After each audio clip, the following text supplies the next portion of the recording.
जय श्री माताजी। उपस्थित सहयोगी भाई बहनों का हार्दिक स्वागत है। सामूहिक बंधन लेंगे।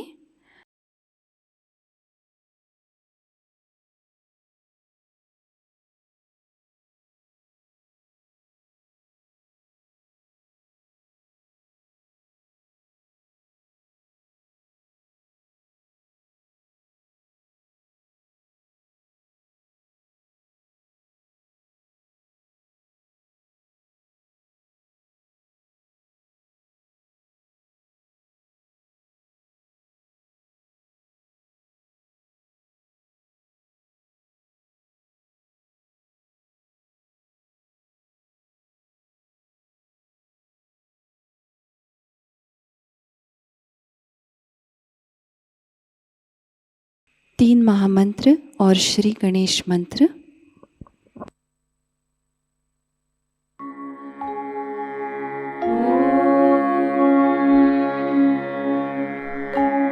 त्वमेव साक्षात् श्री महालक्ष्मी महासरस्वती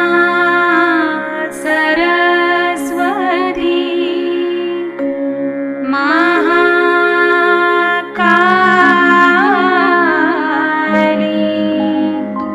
त्रिगुणात्मिका कुंडलिनी साक्षात् श्री आदिशक्ति माताजी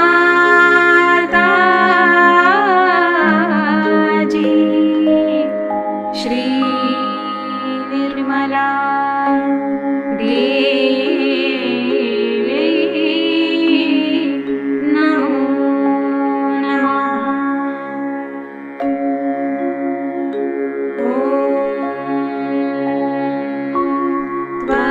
त्वमेव साक्षात् श्री कल्की साक्षात् श्री आदिशक्ति माताजी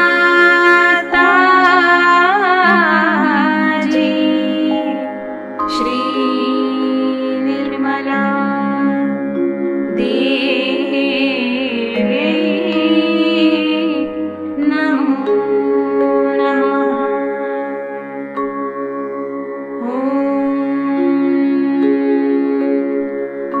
त्वमेव साक्षात् श्री कल्की साक्षात् श्री सहस्रार स्वामिनी मोक्ष प्रदायिनी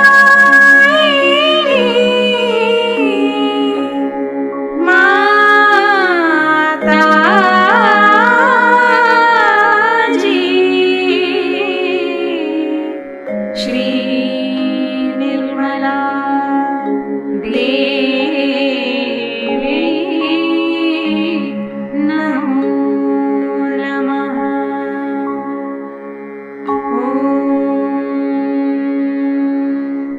त्वमेव साक्षात् श्री गणेश साक्षात् श्री आदिशक्ति माताजी श्री निर्मला देवी नमो नमः।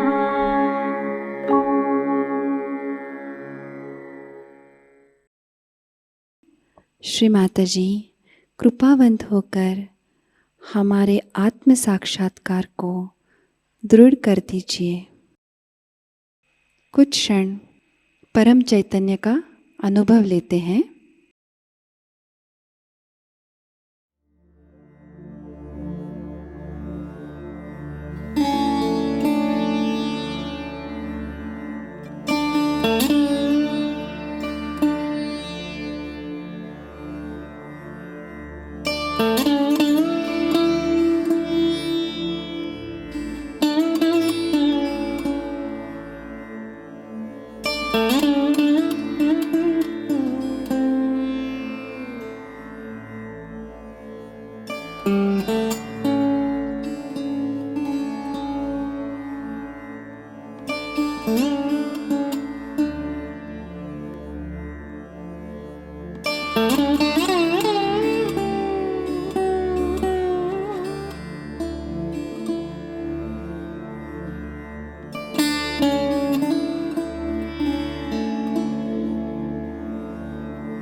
हम अब श्री माताजी की अमृत वाणी ग्रहण करते हैं।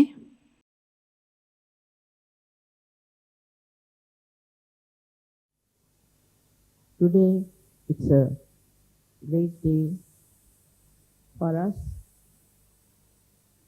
for all the Sahajogis, that on this day, let's say we are late by 1 day or 2 days.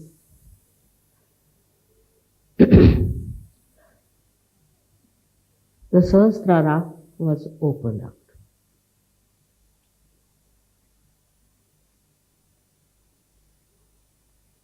It was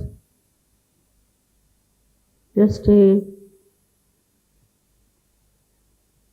miracle, I should say, because I didn't think that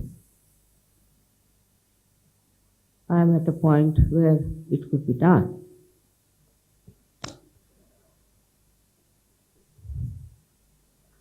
So I wanted to wait, but some things happened that made me think that it has to be open.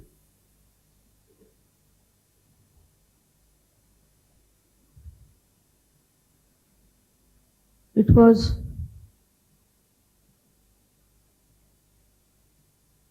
in such a situation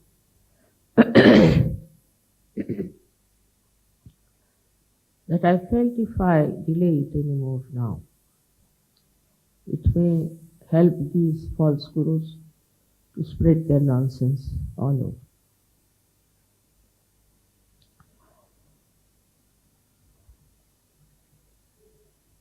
This is just, I should say, is a surge way of doing things. Now 25 years have passed. You all have gathered during this time. And we have so many others who are not, who have achieved so many things. But perhaps we are not aware as to what we have achieved in the real sense of it. You've got your vibrations. You can feel this all-pervading power. You are, as they say, swimming in the ocean of joy. You are all enjoying the collectivity and that you have transcended many of your limitations. All this has happened to you because it is your right to have it. I don't take any credit for it. Only thing, all the time I've been pointing it out to you. One thing, that now you have entered into the kingdom of God and enjoy yourself. We have to see around ourselves. The whole nature enjoys itself, doesn't bother. doesn't bother about anything. They haven't got realization. They haven't felt the Param Chaitanya. But how is it they know that we have to enjoy? The flowers that come out for a short time and fade out. But as long as they live, they are very happy. They don't think of their past or of their future, but they enjoy the present. And in the present, they enjoy what? Is that they are fragrant and giving fragrance to others. They are beautiful and they are soothing others. The whole nature is like that. If you look at the birds or anything that we call as natural, it's all sort of in a meditative mood. All these hills and big, big mountains, they look as if they are witness to whatever has been happening. Now, we have to really first look back what we have achieved. That is important, because if you are climbing up on a hill, if you look back, you get a shock and you may fall down. So normally people say never look back. But a person who has earned some treasure, he again and again goes and counts it and finds out how much he has got, and every time he sees that, he enjoys. So to know relatively what we have got and how we have achieved something will definitely give you greater strength of mind and richness of life. The first thing that has happened to you, I would say, which is very important, is this, that you have felt this all-pervading power. That shows that you must have been great seekers of truth, honest, sincere, sensible. That just coming to my program, you felt the vibrations.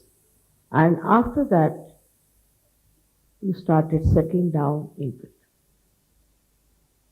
So many of you have felt it suddenly, and they were amazed, and they were shocked and surprised. They wanted to test whether it's true or not. But then you were confident, you found it, that you've got definitely a new dimension in your life, and that you are feeling this all-pervading power of divine love. I'll take one lecture sufficient to describe this all-pervading power. But what you got out of it is the essence of it, one has to, is a complete freedom.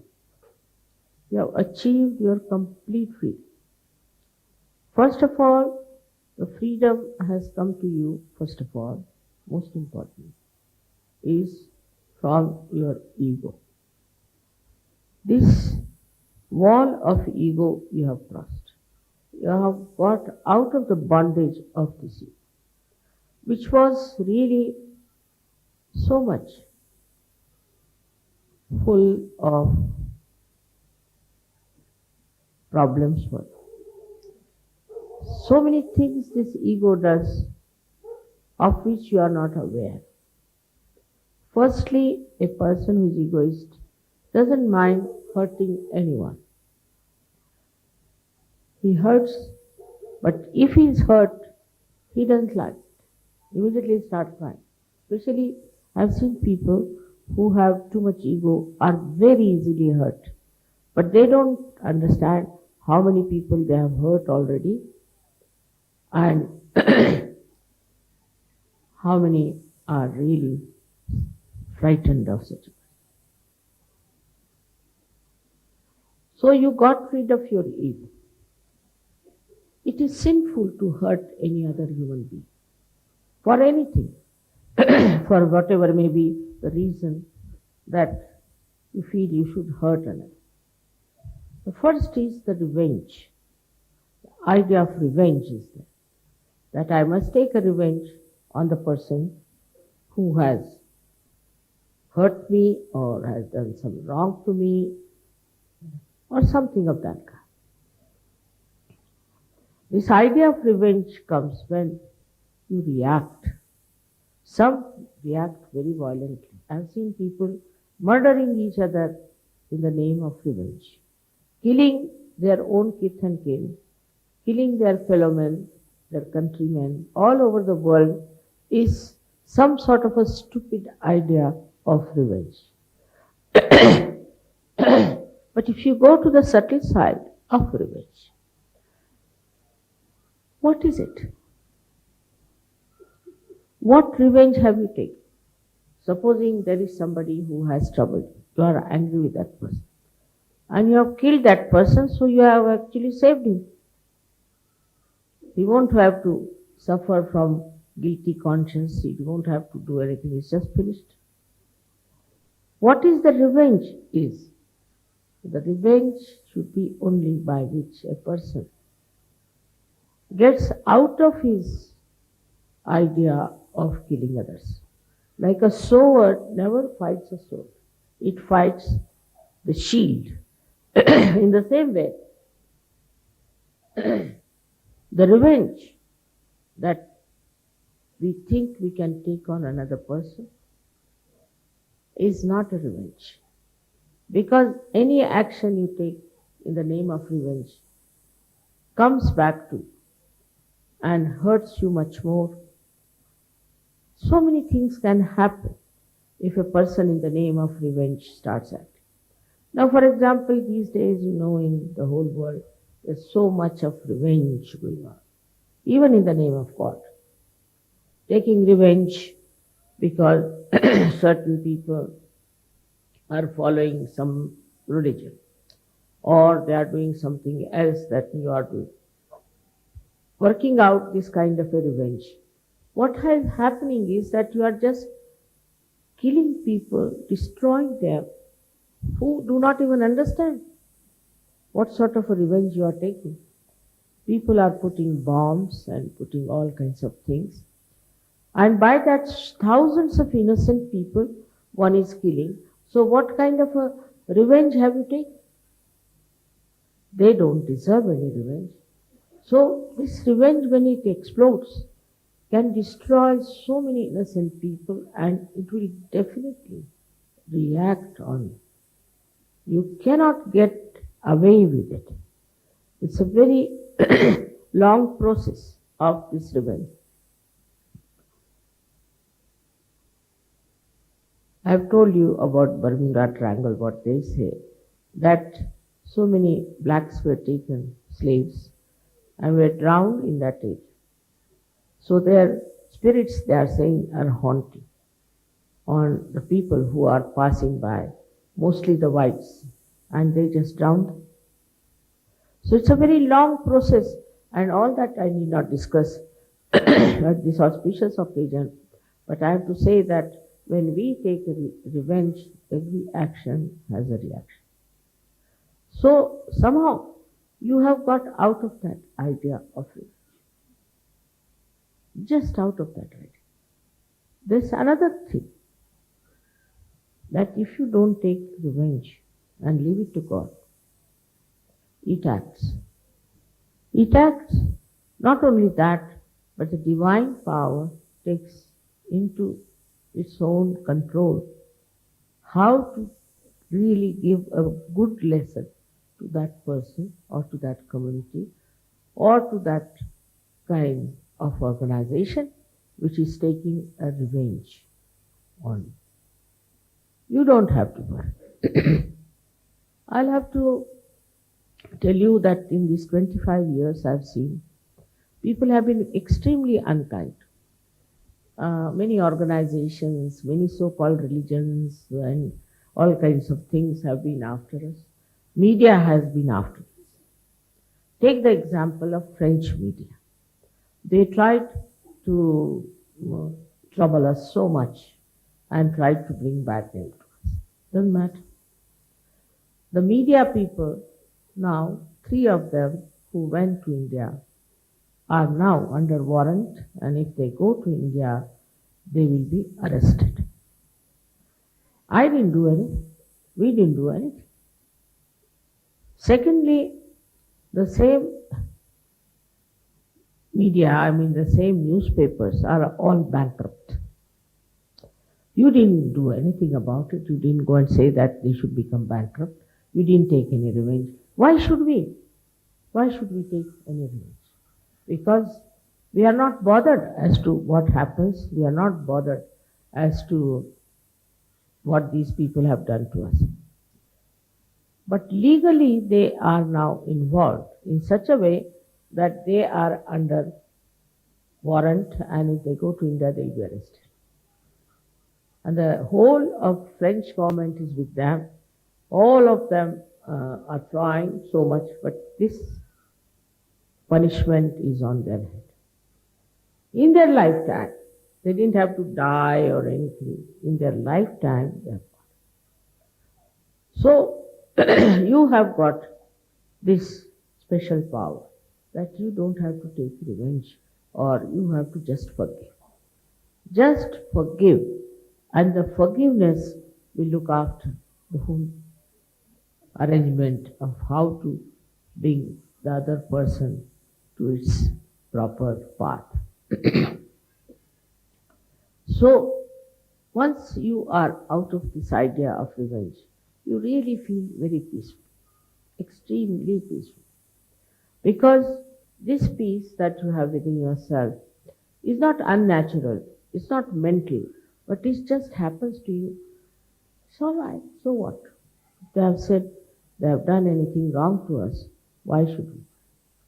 So many things are there which I can tell you have worked out automatically.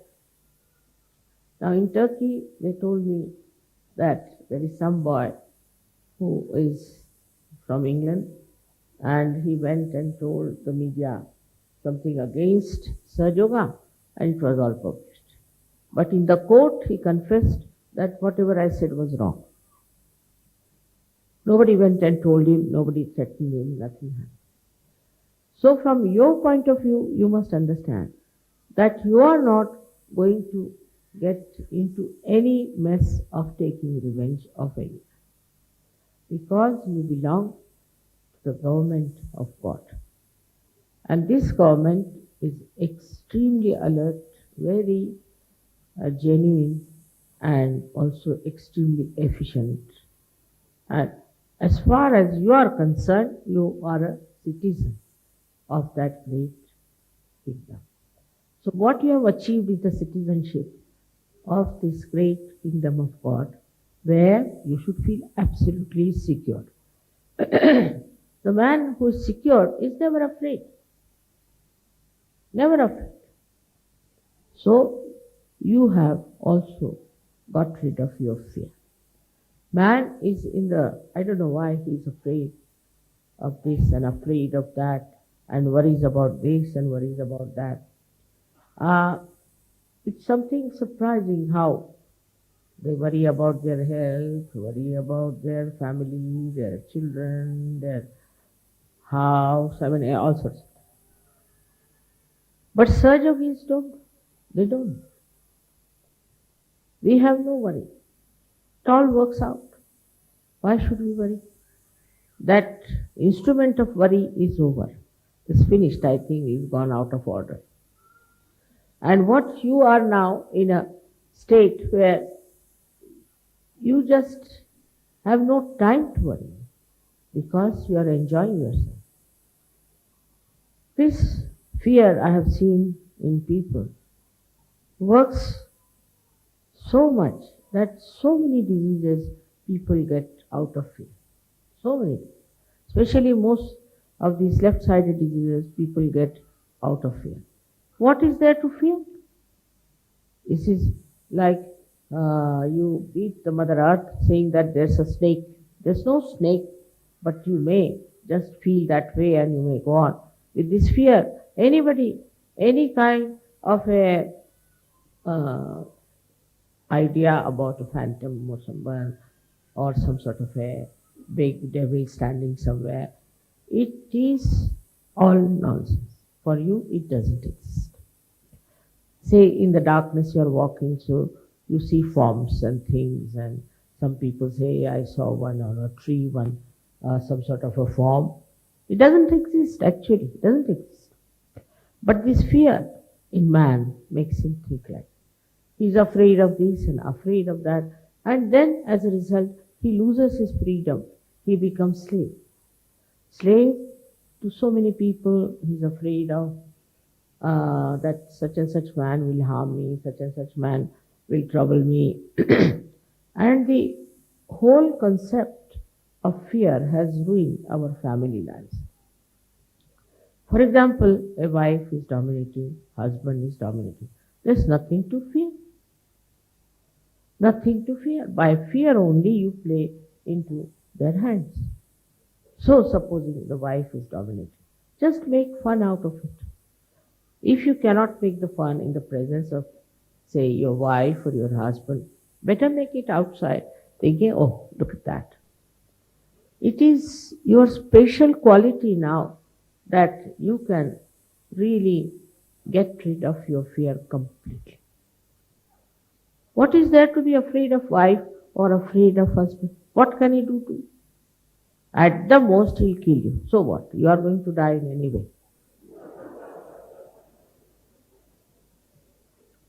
So the fear of death is another nonsense people have. First time when I started my work, everywhere, they asked me, what about death? I said, but just now you are living, why are you asking what about death? So many people ask me question, what about our death? But why do you want to know about it? I'll tell you what about today, just now. So this is another mad idea that we should know about our death, what's going to happen, and whatever happens. Once you are dead, you are finished. You don't have to do anything after that. So what's the use of knowing when you will die, what will happen to you? Whatever has to happen will happen. We never ask that when I sleep, what will happen to me, do we? And this is a permanent sleep, and we worry so much about it that we should know what will happen after that. One has to die at the time whenever it has to die. Because whatever is born has to be dead. But you do know that you have got eternal life. You can never die. Death is not this body disappearing. Death is where you are absolutely without any control of your soul living. Once you are a realized soul, you have all the control, all the powers to take your soul wherever you feel like. To be born if you like, if you don't want, you will not be born. To be born with the people, in the families, in the communities, wherever you like. There are many great souls, I know that, have taken birth daringly into societies which are very much, I should say, deteriorating and are in danger of getting destroyed because of stupidity they do. So this happening, that we are afraid of death, is absolutely absurd for such of us. What is there to think even about your death? There is nothing like death for you because you have got eternal life. It's not that you continue with the same body. You may go on changing your dress, but you are living, you are aware, and you know, even if this body is not there, you will be there all the time, available for Sahajayoga, for anything that is to be done in the name of reality. So you must know your position as eternal being. What is your work? What is your ideal? What you have to do? So one has to get rid of this idea of death, because death doesn't exist for us. It's finished. Moreover, all such people who are afraid of their death go on having insurances, this, that, all headaches, you see. And ultimately, what happens? All these worldly things, you leave here and you depart. There is, I don't think anybody could carry even a little dust with that soul which is departing. But in your case, when you people are no more on this earth, so-called, then you don't carry all these material things because you have already given up. You have no interest in them. You are not materialistic. So your spirit is free, and when you die, what happens to you is a very simple thing, that you feel very liberated, absolutely. And then you feel your freedom completely, and you can decide what you want to do. It's all under your own guidance, your own desire. Everything works out. You don't feel that you have come out of your body. And this is what should tell you that there should be no fear of death, but on the contrary, should be welcomed. Because you will feel much more liberated, much more at ease. You don't have other problems that you have to in any case carry on in this world. So because of this body, now see, I have to take some medicines, I have to take vitamins, I don't have to take any. Don't need it. This body is finished is a very good idea. It's so troublesome it is, you see. All the time, despite the fact you may say that, oh, I don't care for this body and all that, but this body won't leave you. This is the most sticky thing we have is our body.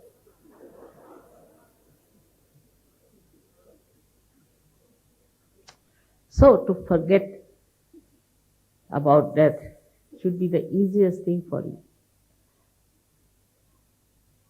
We have broken many walls. As you know very well, that the conditionings we have finished that. It's very surprising. I have seen people when they get their realization, immediately after that they start seeing around them. They'll immediately tell you what's wrong with their religion. Then they'll tell you what's wrong with their country, what's wrong with their culture. It's through them I have come to know so much. I didn't know that this was so, but they themselves told us now. For example, there's a Frenchman, take it. If a Frenchman gets a realization, you know everything about French. The things you could never even imagine what sort of people they are. They will tell you everything. Same with the English I've seen. English, they laugh at themselves, all right. But actually, when they become realized souls, you see, they give you a complete picture of English people. What sort of people are there, what's wrong with them, how they are egoistical, this, that. I was amazed. I never knew so many things which I came to know through Sahajogis who got realization. Because they have seen all these things very thoroughly and very closely, and they knew what was it. Now, when you become so clean, washed up completely, your mind completely cleaned up from all kinds of conditionings, you see, you become like a mirror, beautiful mirror. And in that mirror, one can see complete picture of the society in which you live, the complete picture of the government which rules you, everything. so clear cut, and it is absolute. It is not biased. For example, you ask somebody, then he will say, what is your politics? If I say my politics is, I have no politics. So what, you have no politics? How can you exist without politics? I have no politics. So they will go on asking questions to you which are very much unknown. But for a realized soul, it's just the other way. He not only sees, but also shows and expresses very clearly. I've been amazed at the way people have been really so reflective of the society into which they live and the country which they represent. So the identification is lost. Complete identification is lost. You don't feel identified much. You just see what's wrong with that person.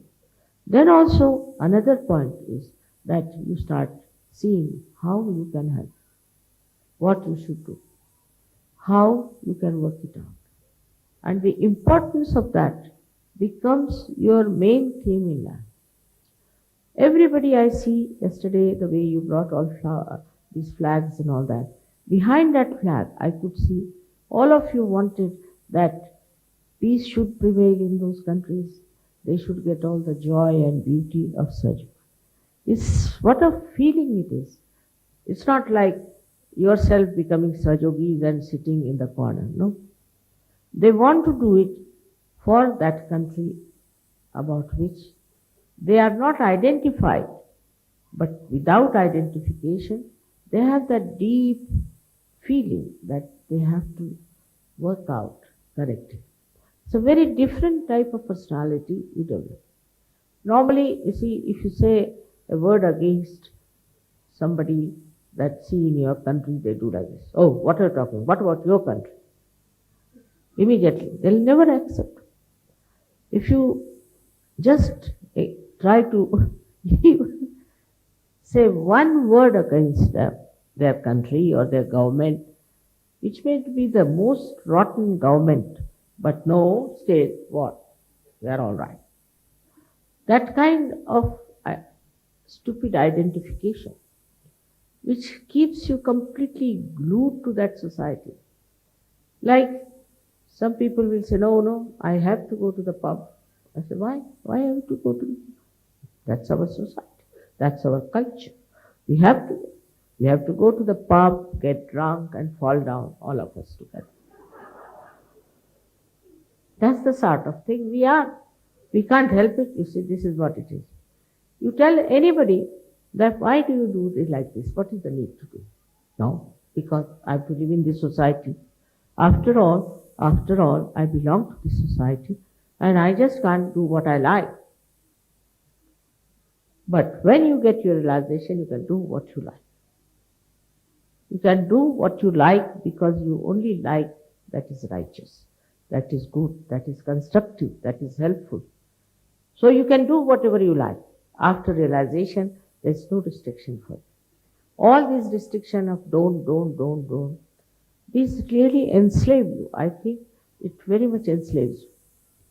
But after realization, you are such a free bird that nothing can enslave. For example, there are many preachers who preach you shouldn't drink, you should not smoke, you should take drugs, you should do this, you should do that. But it doesn't stop, doesn't help. People struggle, try everything, ultimately they commit suicides. But they can't get rid of those habits. While now you are so powerful that nothing can stick to you. That's the purity of your character that has come up. It doesn't allow any nonsensical things to stick to. I have heard of so many Sahajogis telling me how their eyes have steadied down, how they have become so righteous, how they have become so pure, and they can't understand. They said, Mother, is it your power, your purity you have given us, or it is our purity you have awakened? Of course yours, no doubt. All these things you have and you become aware of it. And thus you get absolutely misidentified, I should say, with all these nonsensical things, and you don't like it. You just don't like it. And you go on criticizing.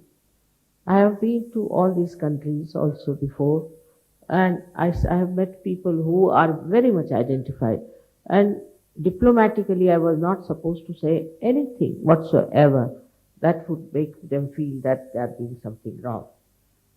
But after Sahaja, the same people are telling us and making fun of the whole thing. For example, I've heard some Sahajogis talking to each other. He says, you see, in my country, this is so stupid thing going on. Another one said, nobody can beat mine. It's much worse. It's a very common competition among Sahajogis going on.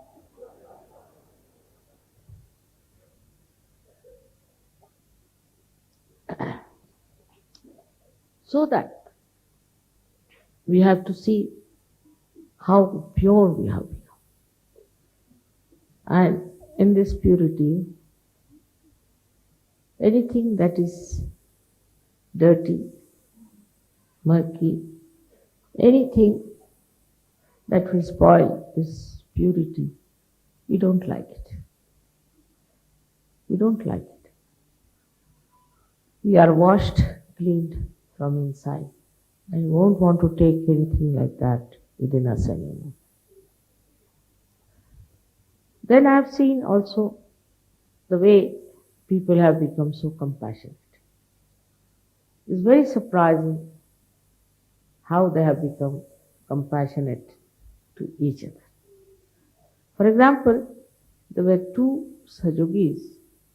They were not very happy with each other, not compatible, whatever you say that. And I didn't know how to make them feel that, you see, the other Sahajogi is all right. It doesn't matter, after all, what is. No, I don't like this thing. And the another one would say, I don't like this thing about him. So it went on, I don't like. He said, I don't like. I mean, they were seeing each other's defects or whatever you may call it. So I said, all right, now will you meditate for some time again? Meditate. And I said, now, do you love me? She said, one says, I love you more than he loves. I said, difficult situation. How to make them understand now that you cannot weigh your love. You cannot make a chart out of it. It is something within yourself. And if you love somebody, then you enjoy it. I mean, you cannot qualify it, you cannot quantify it. But this was going on with these two gentlemen together. And I thought, now what to do? They are very important and still there's no understanding between the two. So the divine power took over, right? One of them fell very sick suddenly, very sick. And I had sent word also that you'll be sick. Be careful. But it was, I mean, they thought that the other fellow might be trying to be funny or something. It was not understood. He was very sick. When he felt sick, then this one, the another one, felt such tremendous love for him. It's something nobody can explain. That he went and sat with that patient for 24 hours and said that if you need any money, I have got. He paid for wherever he could pay. So this gentleman also was very sensible and reasonable person on his own. Felt this love, this affection in this hard taskmaster, the other one, and such understanding grew up within them. It is, I think, is the divine's play that they were brought together so close and such compassion. So the force of compassion within you is so much. It's very subtle. You don't see. Because on mental level, I was telling them, arguing, trying to pacify him. Like that was on, it would not work. But when this force of compassion started acting suddenly into one of them, the another one saw the compassion, the pure compassion, and just they became great friends. So one has to feel the compassion within yourself. I have seen many a times that there are many surgeries, and sometimes I have to correct or say something. Immediately another one will say, Mother, can you forgive me? You can't forgive. I say, I have forgiven, I am not doing anything. Please forgive, please. I feel so happy to hear that. That in one point, in one condition, when it comes to Sahajayogi, you support him. Even against me, I feel happy. Shows that you are not only generous, but you are filled with your compassion. So this source of compassion which is within your being, in your heart, you have to just open your heart. If you open that heart, it's like opening the Sahastrara. You will be amazed how you can forgive people and you can live with them. I have reports which disturbs me many a times that people are forming different groups and having different ashrams and they don't come to the collective and all that. I feel very much concerned. Now what is missing is, of course, there are also some people who think that they must have a separate, their own organization and why should they be in the collective and all that. So that it is definite that such a person has not yet achieved that state of compassion. In the state of compassion,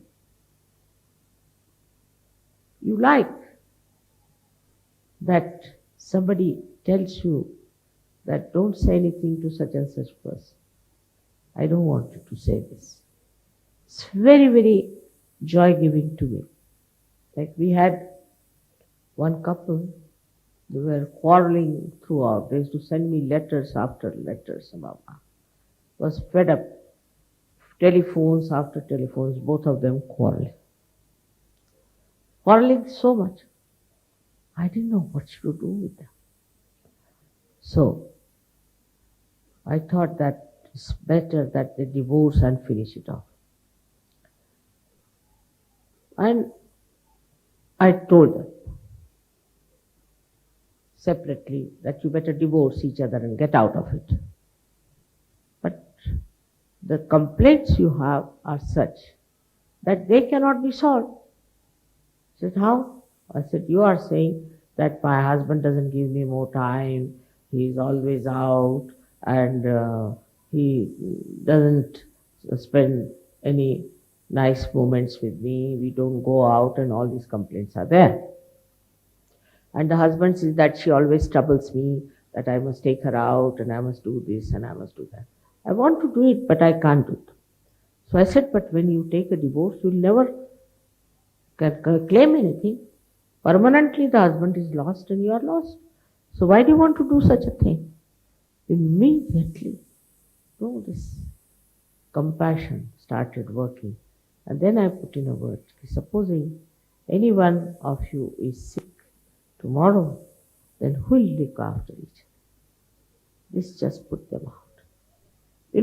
Such little moments in life come in the life of Sahajayogi I see, that suddenly this heart opens, and with that they combat all these petty, nonsensical ideas, which keeps them out of each other and out of the collectivity.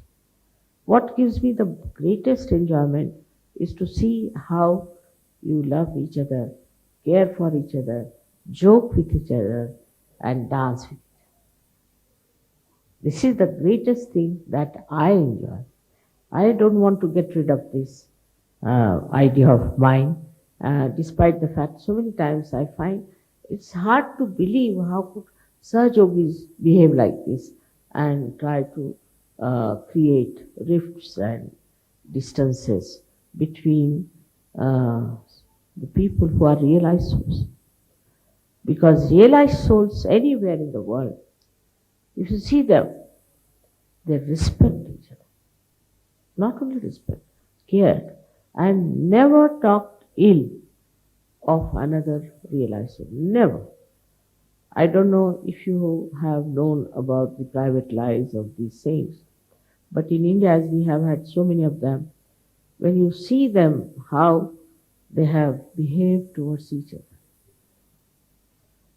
the way they have looked after each other,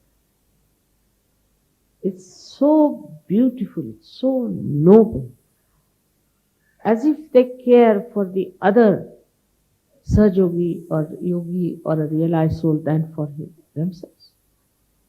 And the whole thing makes you feel like in a new world of new people who care for the feelings of others and not what they want to say or what they want to have or there's something special.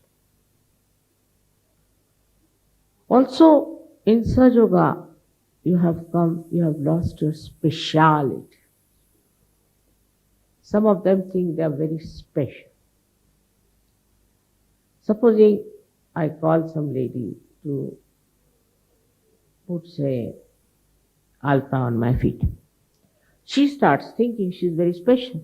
But I just call her because I know she has a horrible agya and I have to clear it.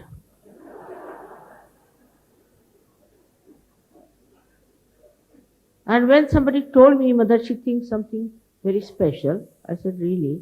What makes her think like that? Because you call her to put some alta on your feet. I said, I just call her that she has such a horrid, ugly agya that she will trouble everyone. So I want to clear it. So, either I should have told her that you are a very egoistical, horrible, and all the words that are possible. Otherwise, she won't understand. It's so surprising. There is one lady who was really very nasty to her in-laws and everybody in India, and she came to see me. I called her. I actually scolded her. I said, what business you had to behave like this here? Your father, who was such a racist, you never said a word against him. And why are you talking so much against these people? I scolded her. She went out and told, oh, look at Mother has called me. Nobody's allowed to see her. I said, what's this? It's a very funny situation with people, I sometimes feel, the way they think they are something special and they should make themselves special. It is becoming really difficult. Now, just to show my love, to appreciate something people have done, and if you give some present to that person, or you show concern about that person because he's done some good work or something, he starts thinking he's something special. I mean, it's an impossible situation. Because I expect that if I have done anything good to that person, or in any way suggested my concern about a person, that person has to become a very good Sahajogi, in the sense the most humble and honest and loving person. Otherwise, it has no meaning. No use being good to anyone if that means that person jumps into hell. So this one is also another idea of speciality.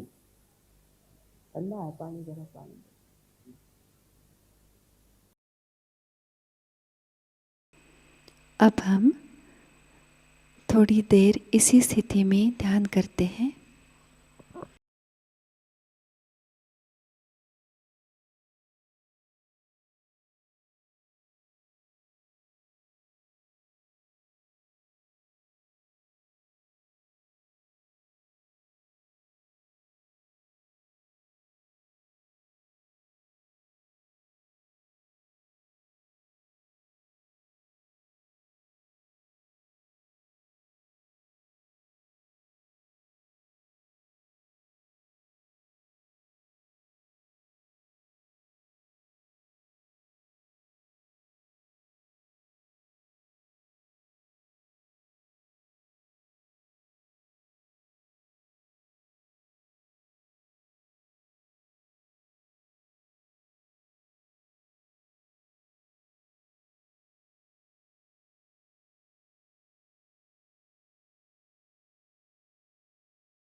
Shri Mata जी की पावन प्रतिमा को देखते हैं, नमन करते हैं, हृदय से आभार व्यक्त करेंगे और प्रार्थनाएं अर्पित करेंगे। परम पूज्य श्री माता जी, आज का सामूहिक ध्यान हम आपके श्री चरणों में समर्पित करते हैं। आज के ध्यान में आपने हमें जो निरानंद प्रदान किया, चैतन्य से आशीर्वादित कर दिया, इसलिए हम आपके हृदय से ऋणी हैं माँ। संपूर्ण विश्व में विश्व निर्मल धर्म प्रस्थापित करने हेतु कृपा कर हमें सहयोग प्रचार प्रसार का शुद्ध एवं प्रभावी माध्यम बनाइएगा। हमारी सभी प्रार्थनाओं का स्वीकार कर हमें आशीर्वादित करने की कृपा कीजिए श्री माताजी। अब हम सामूहिक बंधन लेते हैं।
आज का ध्यान यही संपन्न होता है। जय श्री माताजी।